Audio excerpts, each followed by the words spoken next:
And we should see something come up on our screen. There we go. All right, so I want to welcome you to our PSO sharing for November. I'd like to welcome Ed McNeely, the lead of strength and conditioning from Canadian Sport Institute Ontario, to our webinar today. And he's going to take you through some of the considerations when looking at sports science, sport medicine, and integrating that into your program. So welcome, Ed. He would prefer that if we can if you have questions as we go along, please put them in the chat, and then we'll make sure we address everything at the end of the session. Okay, so I'm going to turn things over to Ed now. Thanks, Wendy. Welcome, everyone. As Wendy said, I'm Ed McNeely. I'm the S&C lead at CSI Ontario. I've been doing sports science for a little over 30 years now in high performance settings. Mind if I...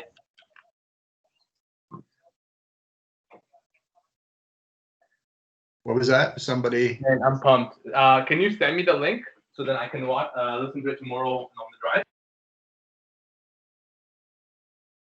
No, you're good. Go ahead, Ed. Okay. Yeah, so I've been doing sports science for about 30 years now. I've worked with 17 different NSOs over that time, which means I've seen a lot of different versions of ISTs, you know, from the early days when sports science and sport medicine was just first coming to be part of the Canadian sports system, right through to where we are at this point. So I will just share my screen here.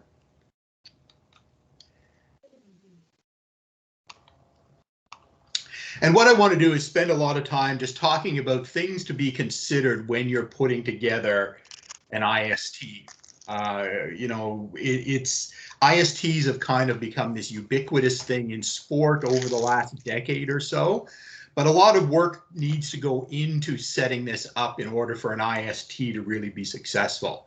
So my main objective here today is just to pose a lot of questions and to give you some things to go back to your organization with as you start putting together or as you start going through the process of considering an IST. The very first question that needs to be asked in this is, do we need support staff? Is this something you know you really need to have? Why do you want support staff? Is there a specific need or project? Or is this just being done because everyone else has one? As I said, with the rise of an increase in popularity of support personnel, very often sports get forced into bringing people in or bring people in without really having a clear direction or a clear reason for why they're trying to create this extra staff. What do you think you're going to get out of it? And this is something that I think it's really important as coaches or technical leads to be able to clearly articulate for yourselves first what you think you're going to get out of this or get out of having an IST, because if you can't articulate it for yourselves, you're not going to be able to articulate it for the members of the support team that you do bring together. And if you can't articulate this vision and what your ultimate goal for a support team is, you're not going to achieve that goal. Another big question in this, and this really comes around taking a big picture approach to creating an IST or whether you need an IST or not, is can a coach be upskilled to do the job? So are you bringing in a support staff person to do something that a coach could be upskilled to do? Or are you bringing them in for a longer term purpose? So if you have a longer term vision of an IST that, you know, we're going to bring somebody in now or bring in a group of people now and we're going to grow into this over a period of years, that's a very different approach than having an immediate need. So, you know, for instance, if you need somebody to come in and do some strength and conditioning work because you don't have anybody to teach your athletes how to do that, maybe that is something that a coach could be upskilled to do if you don't have a long-term vision of what's going on. So It's important to be looking at IST in the whole context of your sport program so that it doesn't kind of sit out there in isolation. It plays into your PD programs for your coaches. It plays into a long-term vision of what you are trying to accomplish within your sport or within your team and how this is going to grow. IST, ST, or consultant. So these are three very unique and very different approaches to providing support for your association or your team. An IST stands for Integrated Support Team. ST would just be a support team, and a consultant is usually just a single practitioner. And the differences here are a consultant will come in and a consultant will start taking ideas, putting them together to provide a solution, but it's a solution through a single lens. So you may bring in a consultant to do some testing for you. You may bring in somebody to do nutrition education. You may bring somebody in to do a sports psych session. If these people are coming in for just a very short period of time, one-off, or periodic visits throughout the year, they would be considered consultants. And as I said, it's the amalgamation of ideas, but it's through one lens. A support team is a little bit different than a consultant in that there are going to be multiple people working on the same problem, but not necessarily working on the same problem together. So you may have three different practitioners that are all trying to solve the same problem through their own lens, meaning the lens of the discipline that they happen to be in, but they aren't necessarily in a position to communicate with each other. And this very often happens when you're hiring from a bunch of different places to bring your team together. IST is something that is completely different in that an IST will bring together multiple practitioners from different disciplines, but they're now working on the same program or the same problem together.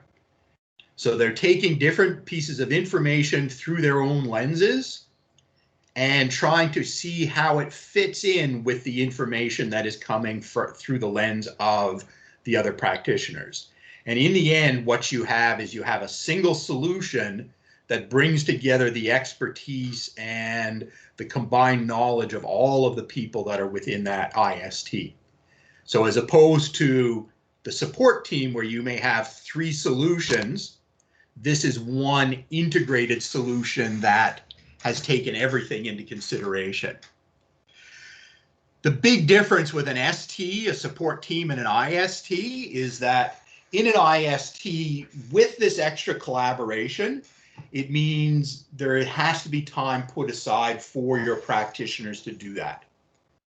And this is time that's either, spent together or through virtual meetings, but there has to be more face-to-face contact between the practitioners themselves in an IST, whereas in an ST, everybody kind of continues to work in their own silo.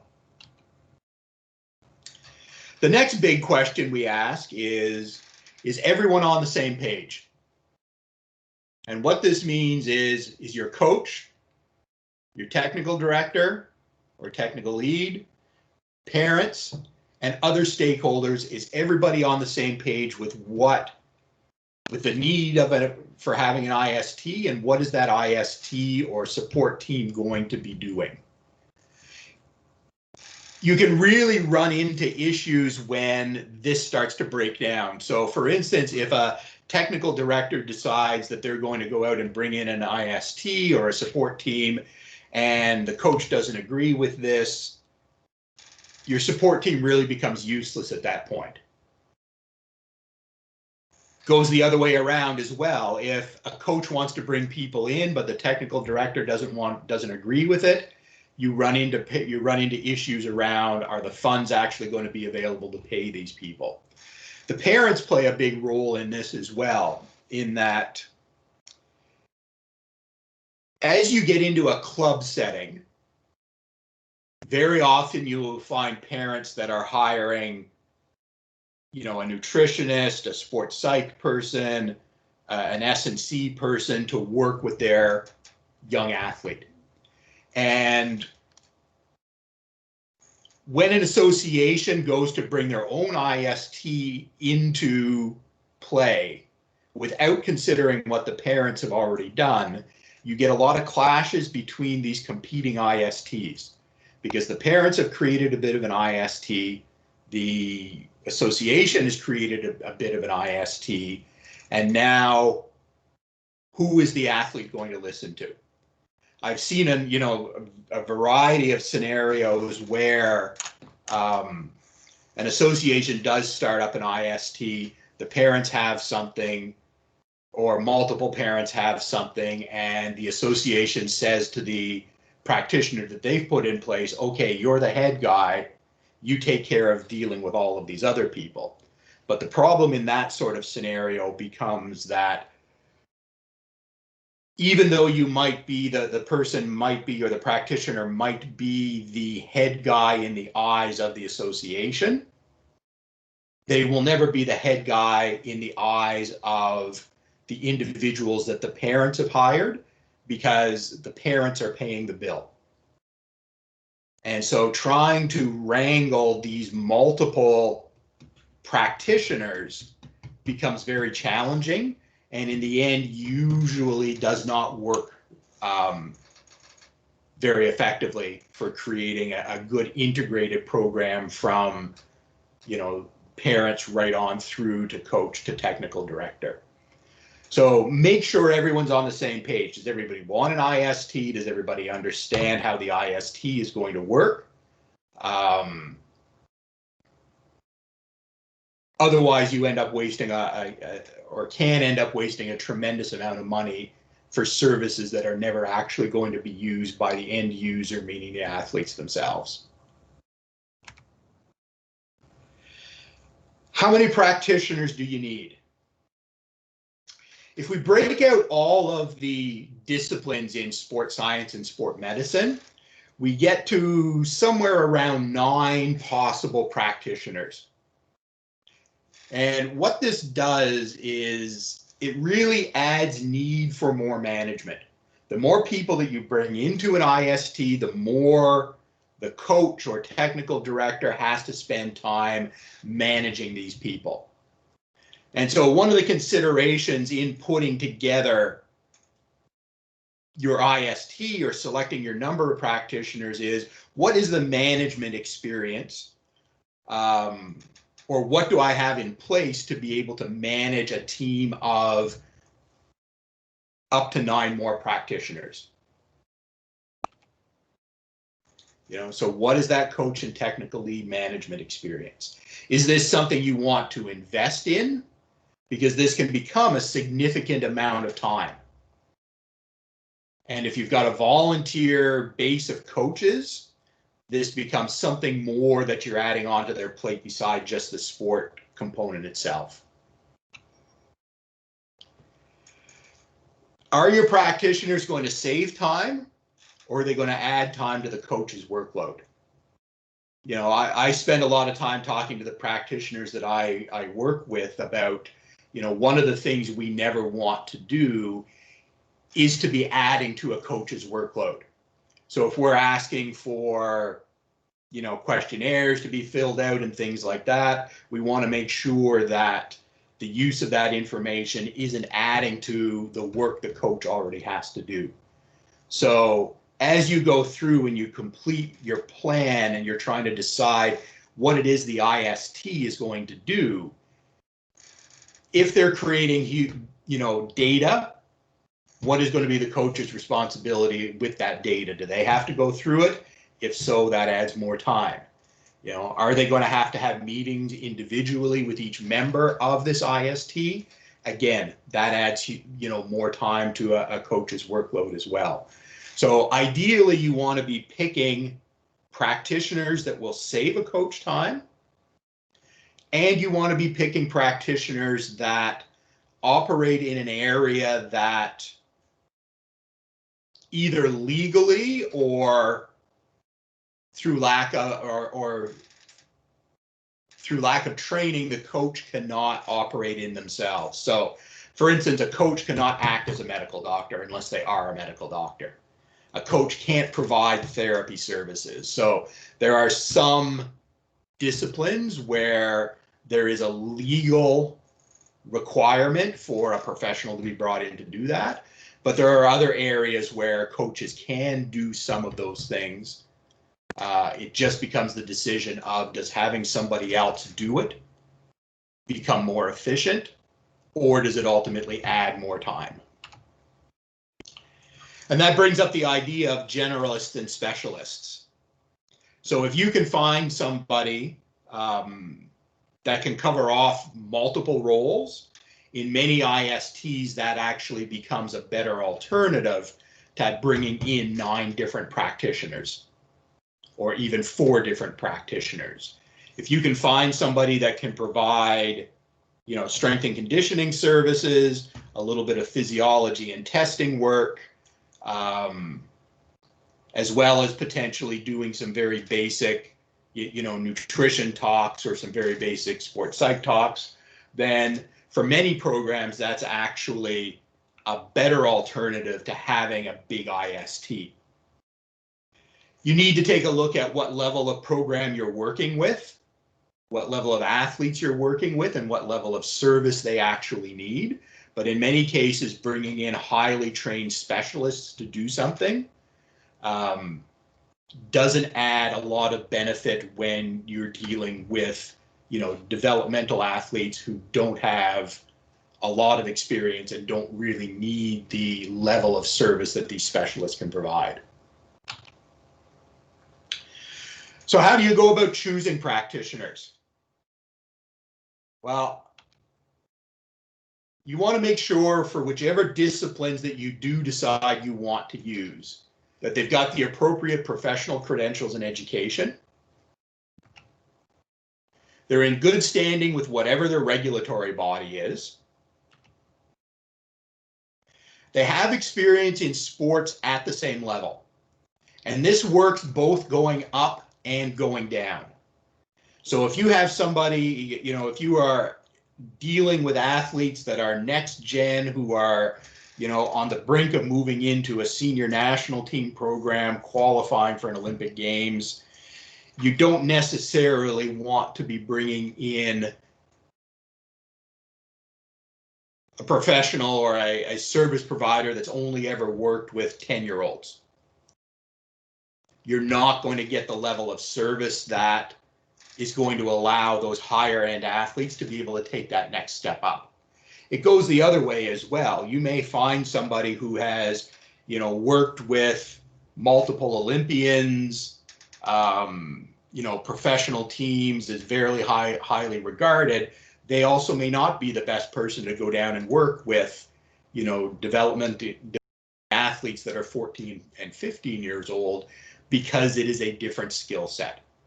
So look for people that have experience in sports at the level that you're hiring them for. You want to have some verifiable references. So, you know, it seems nowadays that everybody claims they've worked with professional athletes. And sometimes, you know, people are including things as simple as, I spotted for them one time when they were in the gym, therefore I worked with this athlete. So you want to actually have some verifiable references and check those references. Make sure if this person is saying that they have done this, that they actually have done this. You want to see some examples of previous work. And this could be things like, you know, if we're talking physiology or strength and conditioning, you want to see some sample programs that they've put together before. You know, do they know how to work with a YTP? Is their process that they use, does it fit in with the style that is used by the coach? And do they have experience working with coaches? You know, the most important relationship to an IST service provider is that relationship with the coach. You know, very often we think it's the relationship with the athlete, but ultimately it's that relationship with the coach that becomes the key to everything. The athletes will turn over on a really regular basis, but the development of this long-term relationship between service provider and coach is what ultimately allows the program to grow and expand. You know, as trust is built, the acceptance of new ideas or discussions build on each other, and you can get something that is much richer and much more valuable out of service providers when they have a good relationship with coaches. And they don't come in and try to override what the coach is doing. You know, they have to have a lot of respect for the skills, the knowledge, and the experience that coaches bring into the sport. They obviously need to have things like their safe sport training, making ethical decisions, vulnerable sector records checks, you know, any of the things that are a piece of whatever your sport's whole safe sport program is, should be in place as well when you bring these practitioners in. And you probably want to do some sort of formal interviews. You know, it's very common to see people just bringing somebody in because, oh, hey, this guy's my neighbor and he owns a local gym and we'll just use him for our S&C stuff. But you want to have a formal interview to make sure that this practitioner is going to fit into your sport culture, understands the goals of the program, understands how you want to work within the program. So take the time to do some formal interviews. You know, make sure that you're talking to more than one practitioner before you decide on somebody, because you don't want to get yourself into some sort of a commitment or relationship and then find out that this person isn't going to be able to deliver what you're looking for. And this is a really big piece, especially if you're looking to create an IST. If you're just looking for consultants or if you're just looking for a support team, then this isn't as important. But never assume that your practitioners know how to be part of a sport IST.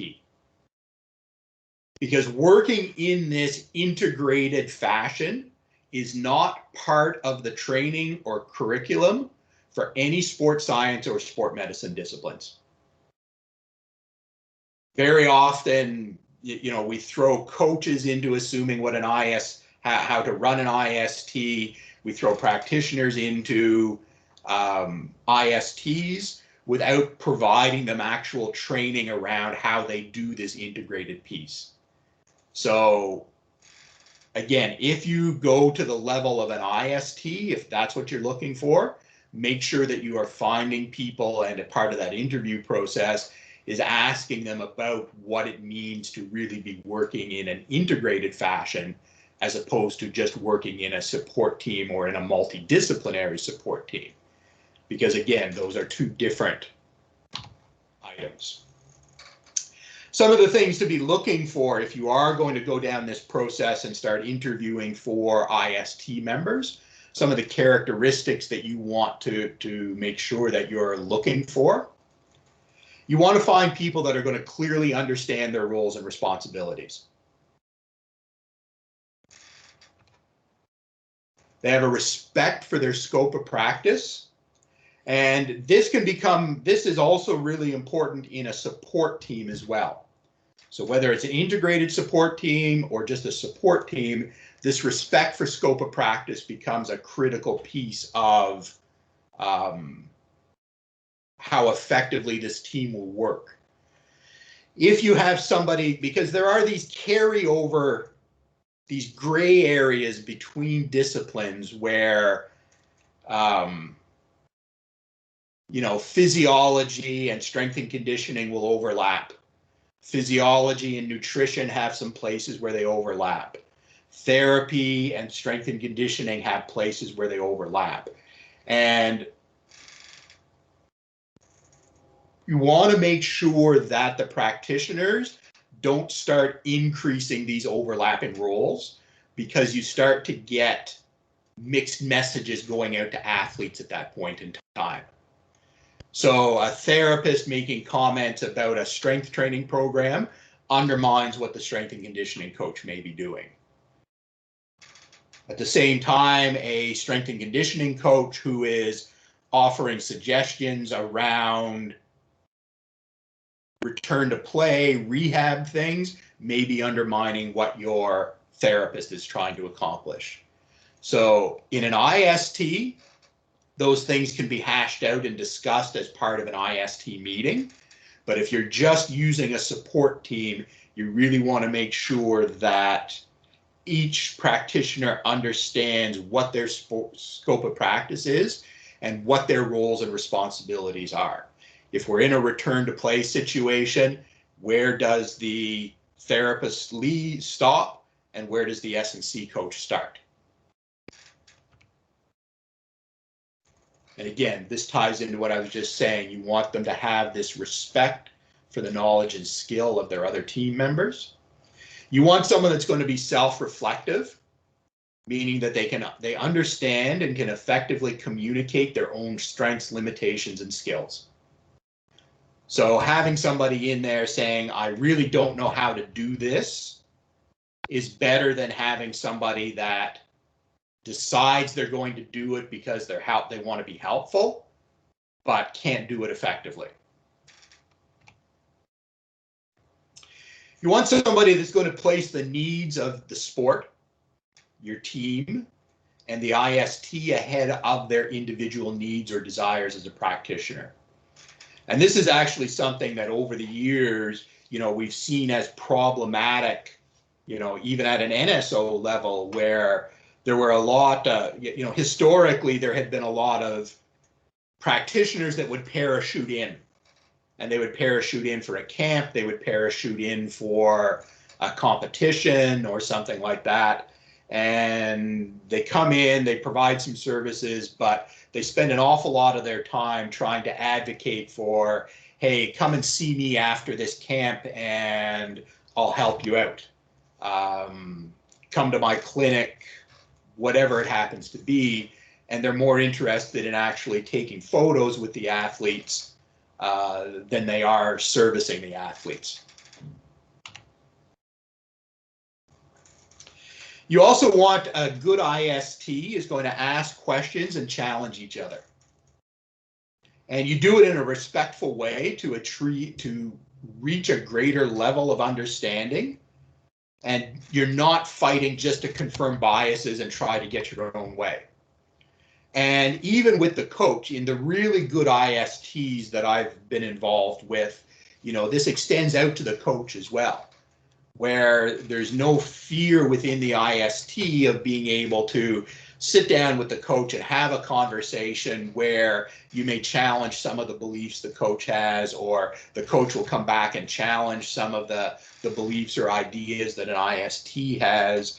This really becomes the way that you're going to get to the point where you're moving things forward because everybody gets on the same page from these types of discussions.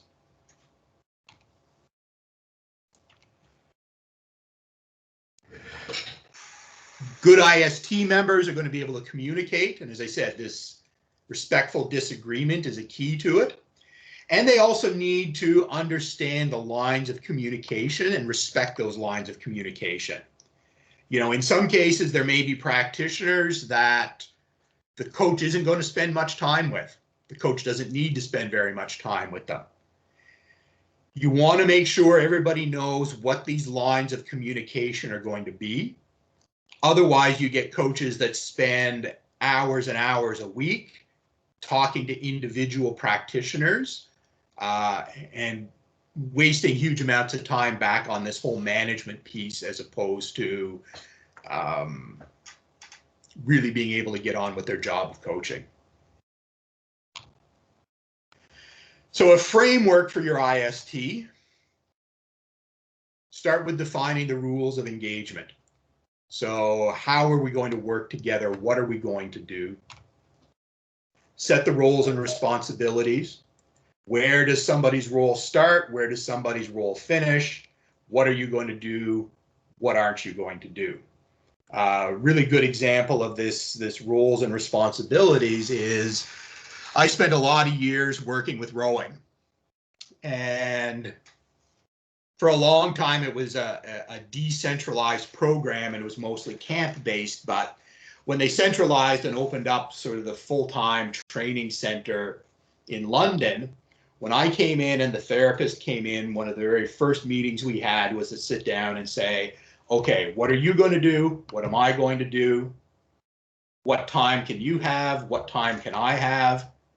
This is my expectations for this. If you want to add other exercises for prehab or rehab, then you can do it, during these times and these times. But this time in here during the S&C session is protected for this type of thing. And, that was basically the first day we came together, and we stuck with that, and it worked really well because everybody knew what each other was actually going to do. So there was no confusion. There was nothing that was lost. Because without establishing the roles and responsibilities, there's also that risk of, hey, I thought you were going to do this happening.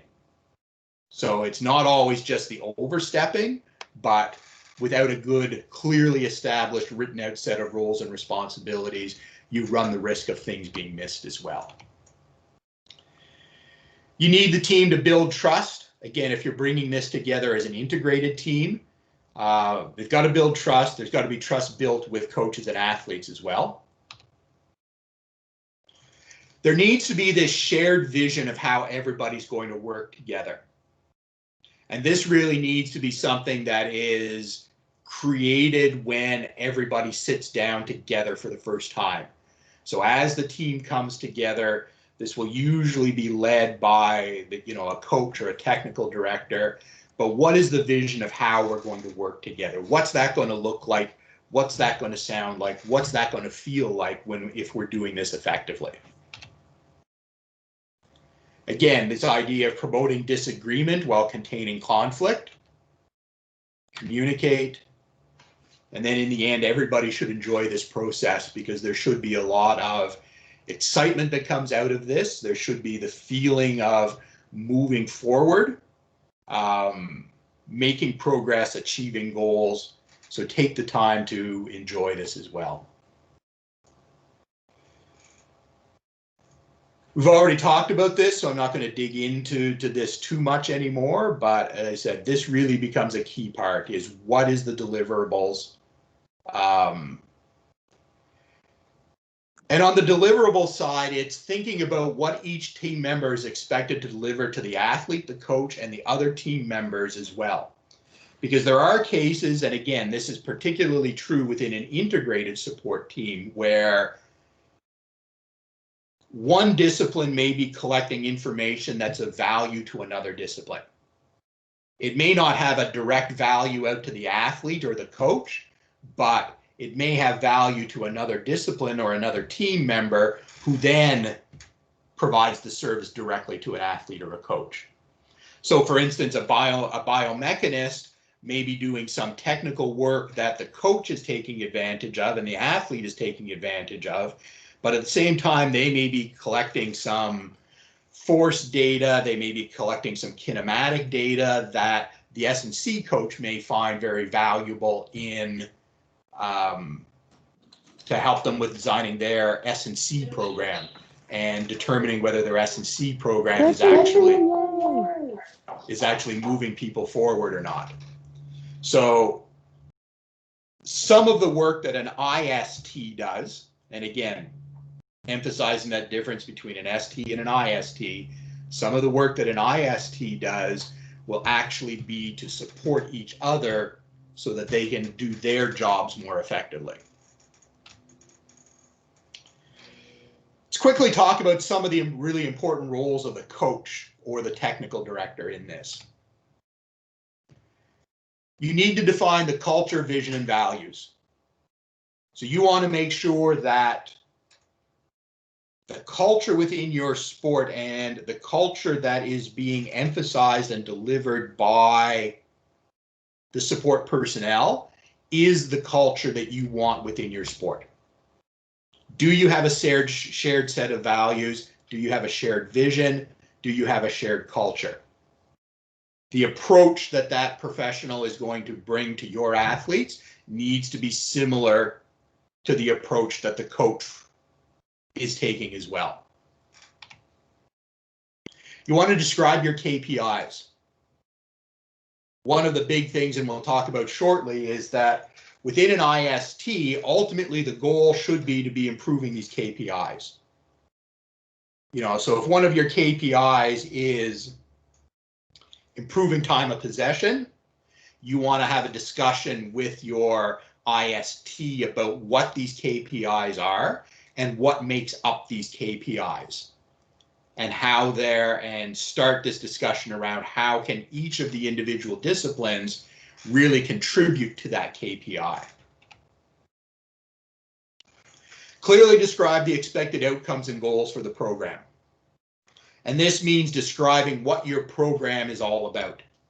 You know, there are so many different levels of programs in sport, and it can range from a program that is geared towards putting people on Olympic podiums to a program that is really a sport for life kind of program designed to give young people positive experiences with sport and physical activity. You know, there's this whole gamut of programs in there.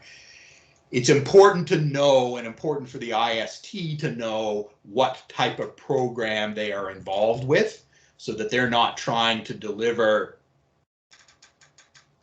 Olympic podium services to people who are committed to doing this for fun, and vice versa. Teach sport technique. This is so important to spend a little bit of time with your IST to teach what it is you're seeing on the field of play and what things you are trying to accomplish on the field of play as a coach. So this may mean inviting them out to stand on a sideline while a practice is conducted, let them ask some questions, taking, you know, a few minutes here and there to be able to highlight the things that you are looking for, because they will start to understand the sport better and they'll be able to deliver a better level of service the more they understand what you are trying to accomplish technically and tactically.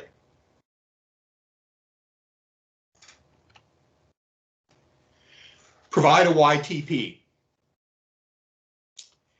In really good ISTs, the coach and the IST will build the YTP together so that it really becomes a shared document.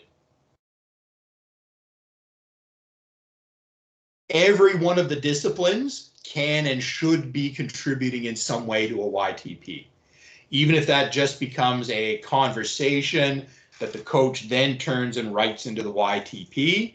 In other ISTs I've been involved in, you know, the coach takes a first run through the YTP, then sits with each of the individual disciplines after that and goes through their sections of the YTP so that everything is working together. Set the communication channels and times. As I said already, you know, the management side of this can really get out of hand if the coach or technical director hasn't set these parameters. And then monitor the program. So you want to make sure that what you have set out for the IST to accomplish is actually being accomplished. And this might be test results, this might be looking at training logs, this might be looking at attendance logs, this might be conversations with the athletes or parents or other coaches, but have some sort of system in place to make sure that the IST is accomplishing what you wanted to accomplish with this, you know, based on what we had discussed way back in the, you know, the first or second slide of this presentation. So monitor it, adjust, keep the IST accountable to what's going on. The practitioner's role, and again, this is kind of bigger picture roles, and they will individually spend time doing, their own technical roles, but this is some bigger picture stuff. Everybody should be focused on creating a safe training environment. That should be the priority for the IST. You want to make sure that if you're seeing something that they're doing as a coach that doesn't quite look safe or right, call them out on it. They should be a service that is complementary to your sport program and addresses the KPIs. And again, this is something as a coach or technical director, you want to be challenging them on all the time. Why did you put this exercise in there? Why have you suggested this eating pattern? Why are they doing this? Why are they doing this? Make sure they can tie it back into how this is going to improve your KPIs. They need to be monitoring and tracking progress so that they can report it back to you as part of, your monitoring of the program. They need to provide testing that is valid, reliable, and relevant. So it's not just we're doing testing and everybody's tests look the same. Make sure it's relevant, valid, and reliable. And you should be getting written reports and analysis. So a report is more than just a table and a couple of graphs. It's actually a discussion of what does this data mean and how it can be used, how it can be modified. Was it expected? Wasn't it expected? So make sure you're getting some sort of written reports and analysis out of your IST. This idea of delivery and non-delivery time is something that's important as well. Time providing a service and time doing work to support the provision of a service is what we're talking about here. So there's a period of time where you will see the service provider in the gym, on the field, in the clinic with the practitioner. And that's something that's easy to quantify. You see it happening, it's right there. But very often there's a lot of other background stuff that has to go on to support this. For instance, if you're looking at a therapist, they may spend time doing a treatment, but there's a certain amount of time afterwards that comes with, their legal requirements for charting progress and keeping the, medical records. There may be time spent doing, creating rehab programs. We see the same thing in S&C is there's a period of time there for, the time in the gym, but there can be an equal amount of time that is actually necessary to design the program, to sit down and set goals with the athletes, and things like that. Usually you want to plan for a minimum of 1-to-1.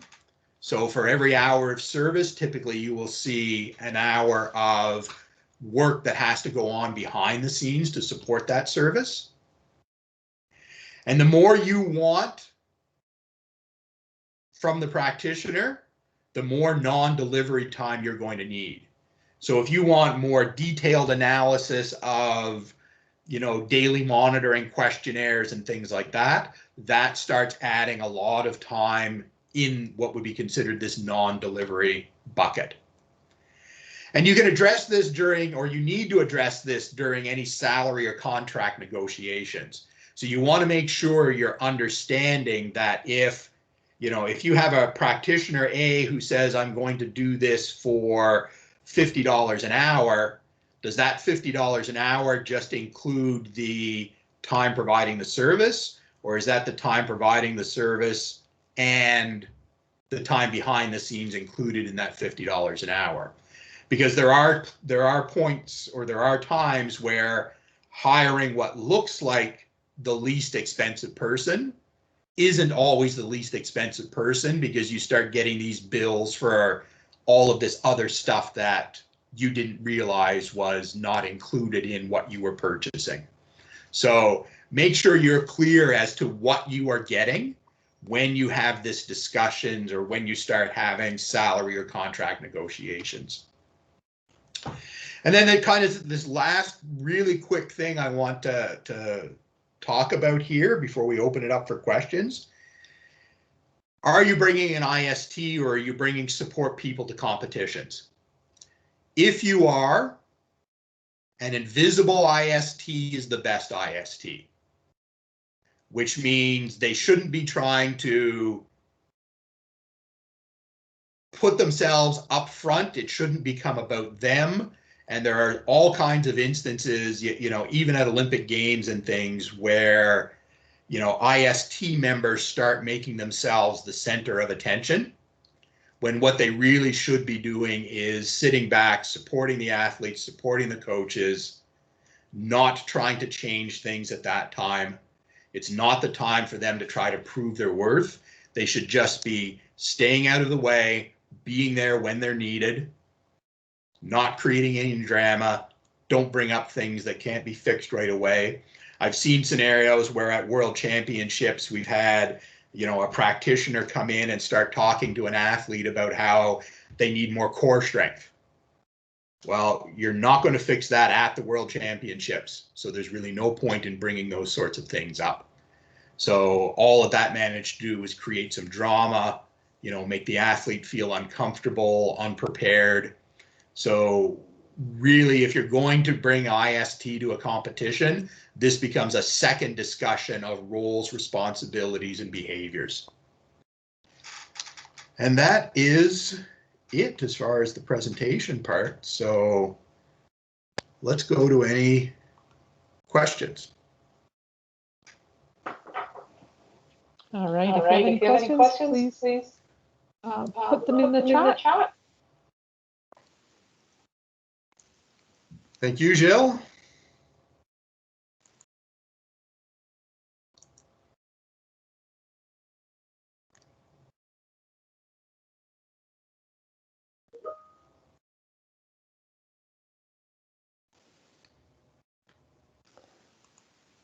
Okay, I don't see a lot of questions coming up here, Ed.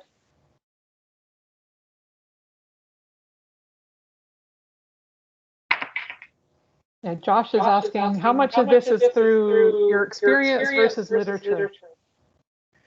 I would say this is probably 80% experience, 20% literature. Simply because, you know, as I said at one point in there isn't a lot of literature on doing this in a sport situation. There's quite a bit of stuff out there, and there's a lot of work around multidisciplinary teams in medical areas. And, you know, I think if you go back and look at this presentation later and some of those graphics I had at the beginning, there are journals on this topic, but most of it comes from experience.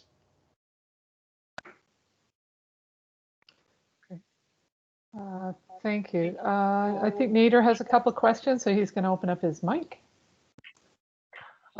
Yes, thank you so much for the great presentation. I've been writing frantically with basically every slide you're going through.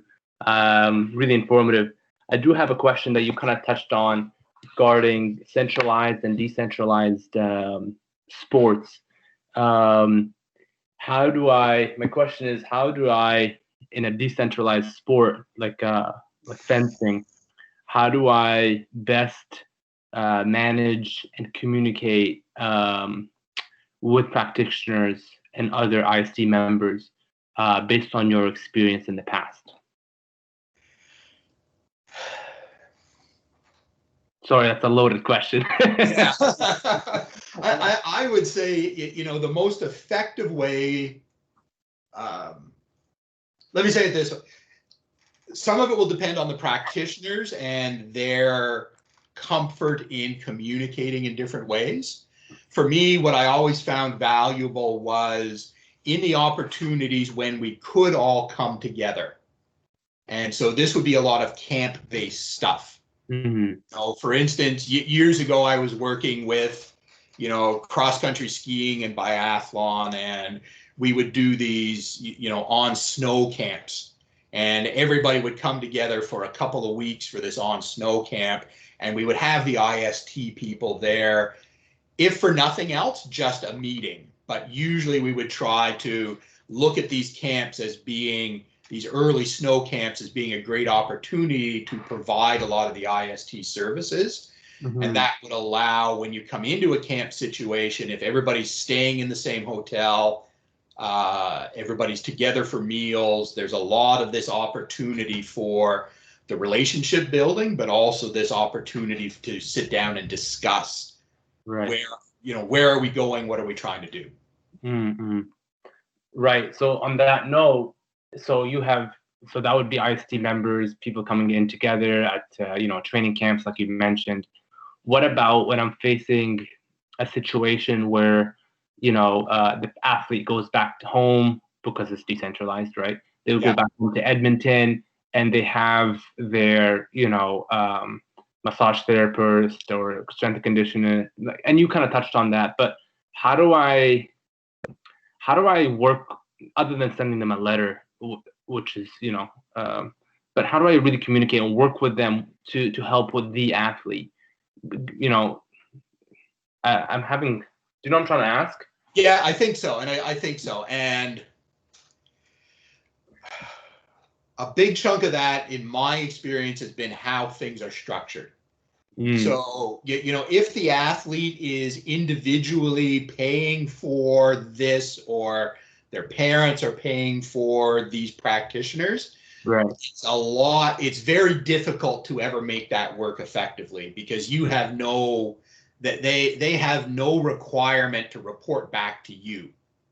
Right. But, if fencing was to set aside some money and say, okay, we're going to provide $500 to this S&C coach out here. Now, all of a sudden, because there is the payment part of this, you do have some input into what is expected of them.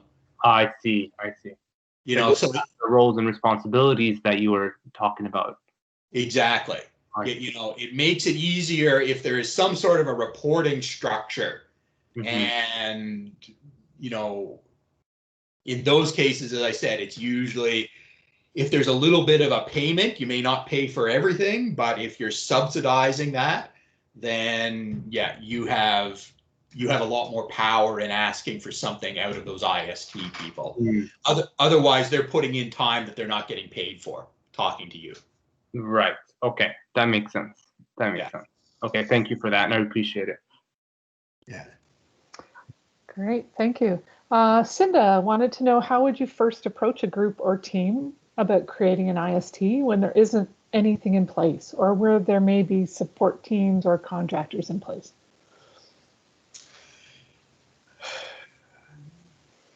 Well, I think the first kind of question really comes to sitting down with the parents and the other stakeholders, and just asking if there is this need for an IST.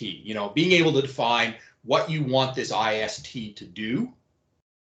And then once you've got that, I think you can go out with a request for proposal. So, if you're looking for a therapist, you may want to approach 5 different therapists and say, here's what my program is. Here's how many athletes we've got. Here's what our budget looks like. Would you be interested in providing some services? And then start having discussions with those individuals. But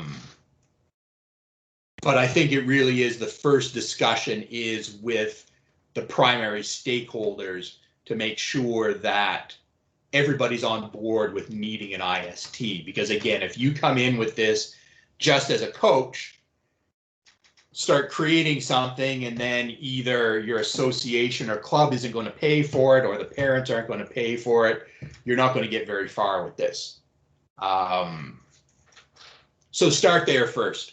Make sure that there is something in place that is a little more formal, that you've got everybody on board.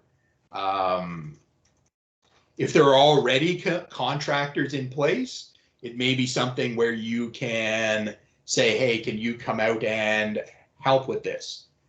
For instance, when I was doing a lot of my work with rowing, I was self-employed. This was, I spent years doing this before I was part of CSIO. And there were instances when I would be out with, out in Victoria with Rowing Canada, and we would add on, a BC provincial team visit. I would add on, a local club visit, a UVic visit, and contractors are willing to do these things if they're in place. Sometimes it's just approaching them.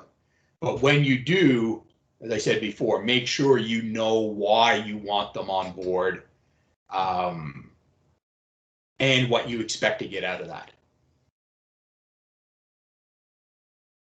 Great, thanks, Ed. So coming back to what your needs are that you articulate when you do your sport audit. So yeah, excellent. Thank you. All right, I don't see any other questions coming up, but if you do have any more questions, please go ahead and put them in the chat. I want to thank you, Ed. I think this was a great conversation and one that we need to have more frequently on how to best, what the differentiators are between a true integrated support team, support teams and contractors or service providers. I think we've learned a lot about those differences, the roles and responsibilities, where to start, how to best optimize that environment. So thank you for your time today. And I think ultimately getting back to that shared vision of the program as a whole from a coach perspective. And then when you get into the vision of how the IST is going to work together is really valuable information. So thank you very much. I think there's been a request to share your email in the chat. So if you don't mind doing that, Ed, that would be greatly appreciated. We will post your the recording of this video and Ed's screens in our resource hub, Ontario website, and that will be posted in the next 24 hours. So please take a look there if you would like to review any parts of the presentation. I want to thank you again for your participation today. And we will be hosting our next PSO sharing in early December. Please keep an eye on your email for that invitation coming soon. All right. Thank you, everyone, and have a fabulous day.